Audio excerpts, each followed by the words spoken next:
চলো জান্নাতে। আসসালামু আলাইকুম ওয়া রাহমাতুল্লাহ। সম্মানিত দিনদার ভাই ও বোনেরা, মা বাবার সাথে কিভাবে কথা বলবো এবং মা বাবার জন্যে কিভাবে দোয়া করব সে সম্পর্কে আজকে আলোচনা করব ইনশাআল্লাহ।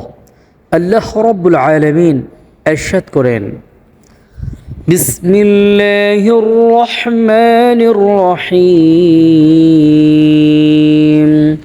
وقضى ربك ألا تعبدوا إلا إياه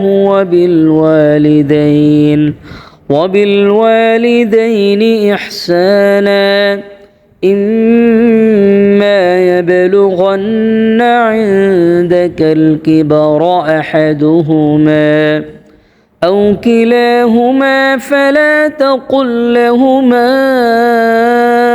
أف ولا تنهرهما وقل لهما قولا كريما واخفض لهما جناح الذل من الرحمة وقل رب ارحمهما كما ربياني صغيرا। আল্লাহ রব্বুল আলামিন ইরশাদ করেন, অর্থাৎ তোমার প্রতিপালক নির্দেশ দিয়েছেন যে তোমরা তিনি ছাড়া অন্য কাহারও উপাসনা করবে না এবং পিতামাতার প্রতি সদ্য ব্যবহার করবে।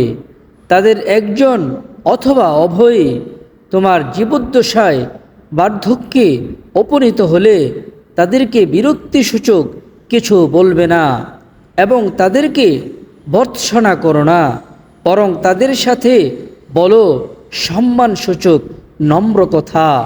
অনুকম্পায় তাদের প্রতি বিনয় অবনত থেকো এবং বলো, হে আমার প্রতিপালক, তাদের উভয়ের প্রতি দয়া করো, যেভাবে শৈশবে তারা আমাকে প্রতিপালন করেছিল।